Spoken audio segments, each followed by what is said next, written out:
కలిసి వచ్చినంత కాలం ఒక మతంలో ఉంటారు, కలిసి రావట్లేదు, ఇబ్బందులు పడుతున్నామని ఎవరో ఏదో చెప్పగానే మతం మారిపోతూ ఉంటారు కదా.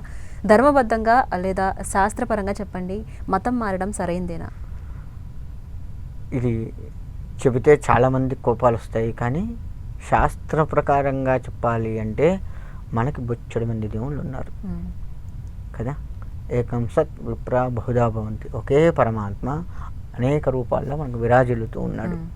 అమ్మవారు ఒకటే, పోలేరమ్మ, దుర్గమ్మ, పోచమ్మ, ఎల్లమ్మ, ఇలా రకరకాల పేర్లతో ఆయా గ్రామ దేవతలుగా వెలిసి ఉన్నారు. విష్ణుమూర్తి 10 అవతారాలు ఎత్తాడు.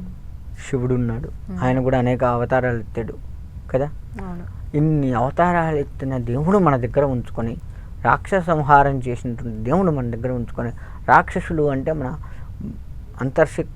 రాక్షసులు బహిర్గతంగా ఉన్నటువంటి రాక్షసులు, కామక్రోధ లోభ మోహ మదమాశ్చర్యాలు కూడా రాక్షసతత్వమే కదా. వాటిని తీసేస్తాడు స్వామి. ఇంతమంది ఉంచుకొని నువ్వు ఇంకొక మతానికి వెళ్తున్నావు అంటే అది కన్న తల్లిని కాదని పెంపుడు తల్లి దగ్గరికి వెళ్తున్న దాంతో సమానం. కన్న తల్లిని కాలుతో తన్ని పెంపుడు తల్లిని దగ్గరికి తీసుకుంటే ఎంత పాపం అది. ఇది అంతే. కాబట్టి పరమతాలకు వెళ్ళడము అనేది నీచమైన పని. ఇవాళ పరమతం వాళ్ళందరూ కూడాను మన మతంలో ఉన్నటువంటి సాంప్రదాయాలను అవలంబిస్తున్నారు. అవి సాక్ష్యాలతో సహా మన దగ్గర ఉన్నాయి. కాబట్టి అటువంటి అంటే మనది అవలంబిస్తూ నువ్వు ఇంకో మతం మారటం ఎందుకు? కాబట్టి పరమతాలకు వెళ్ళాలి అనేది అత్యంత నీచమైన పని. మన మతంలోనే నీకు ఒక దేవుని నచ్చలేదు, ఇంకొకరిని ఎంచుకో. ఆయన నచ్చలేదు, 3 దేవతలు ఉన్నారు మనకి, నీకు నచ్చిన దేవుణ్ణి ఎంచుకో, కానీ త్రికరణ శుద్ధిగా నువ్వు నమ్ము.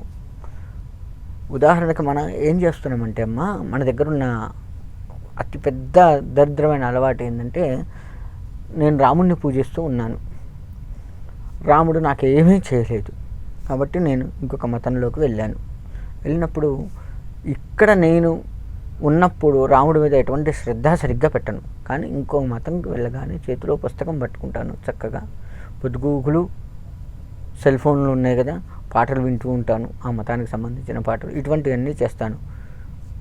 బైబిల్ చేతిలో పట్టుకొని ఉంటాం. ఉదాహరణకి క్రిస్టియన్లోకి వెళ్ళామంటే బైబిల్ చేతిలో పట్టుకొని ఉంటాం, ఎప్పుడు అది చదువుతాం.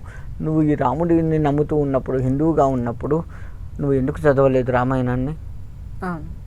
రామాయణాన్ని చదవు, అప్పుడు రామనామస్మరణ చెయ్యవు, అక్కడి వంగని చేస్తున్నావు. అంటే నీ యొక్క ఇక్కడున్న దానికంటే అక్కడ ఏకాగ్రత పెంచుకున్నావు. అదే ఏకాగ్రత ఇక్కడ పెడితే ఈయన పిలిస్తే పలకడా, రామాదా అంటే వచ్చి కూర్చోడా, అది మిస్ అవుతున్నాం మనం. కాబట్టి మతాల మీద ఆకాంక్ష వద్దు, మన మతమే ముద్దు.